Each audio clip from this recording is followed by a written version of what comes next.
Hello friends, welcome to the my YouTube channel. તો આજે આપણે ટેસ્ટી એવા ગુલાબજામુન બનાવીશું.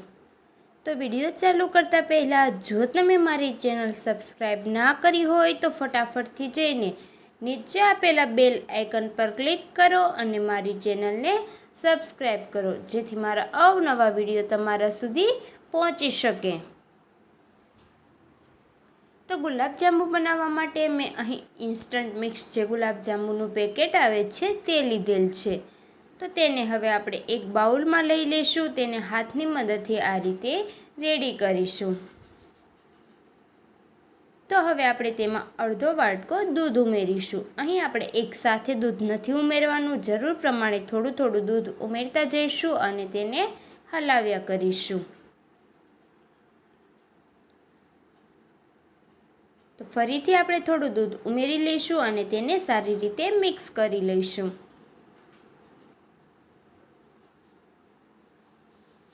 તો અહીં લોટને આપણે વધારે ભીંસ આપીને બાંધવાનો છે. જેમ લોટ સારો બને તેમ આપણા ગુલાબજાંબુ સારા બને છે. તો આ રીતે આપણે તેને ટાઈટ લોટ બાંધીને રેડી કરીશું. તો હવે આપણો લોટ બિલકુલ રેડી છે. તો હવે આપણે તેને ગુલાબજાંબુની ગોળી બનાવીને રેડી કરવાની છે. તો આપણે આ રીતે નાની નાની ગોળીઓ બનાવીને રેડી કરીશું. તો એક પછી એક એમ બધી જ ગુલાબજાંબુની ગોળી બનીને આપણે રેડી કરીશું. અહીં એક પેકેટમાંથી 30થી 35 ગોળીઓ બનાવીને રેડી કરીશું. તો હવે એક કડાઈ લઈશું. તેમાં 2 મોટી ચમચી ઘી ઉમેરી દઈશું.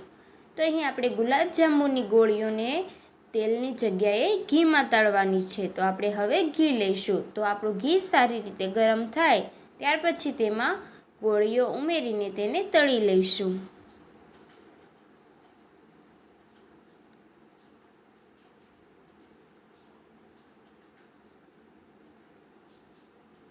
તો ગેસની ફ્લેમ બિલકુલ મીડિયમ રાખીશું. એકદમ ધીમી આંચ પર જ આપણે ગોળીઓને તળવાની છે. તો તમે જોઈ શકો છો આપણી ગોળીઓ છે તે એકદમ સારી રીતે ફૂલી ગઈ છે. જે સાઈઝ હતી તેના કરતાં મોટી થઈ ગઈ છે. તો ગોળીનો કલર હલકો બ્રાઉન ના આવે ત્યાં સુધી તેને રહેવા દઈશું. તો ફ્રેન્ડ્સ, હવે આપણી બધી જ ગોળીઓ તળાઈને એકદમ રેડી થઈ ગઈ છે.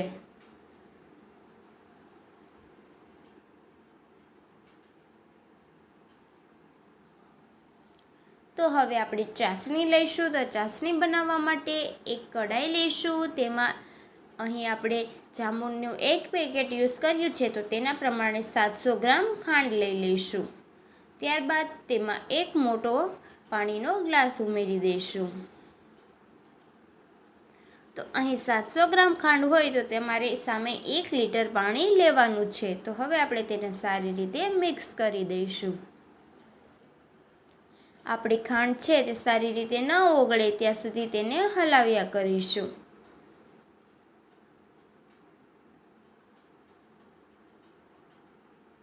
તો હવે આપણી ખાંડ બિલકુલ ઓગળીને રેડી થઈ ગઈ છે. તો ગેસની ધીમી આંચ પર આપણે તેને ચાસણી ન આવે ત્યાં સુધી હલાવ્યા કરીશું.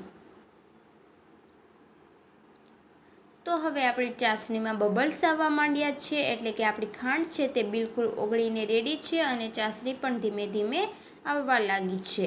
અહીં આપણે એક તારની ચાસણીની જરૂર છે. તો એક તારની ચાસણી ન બને ત્યાં સુધી તેને રહેવા દઈશું.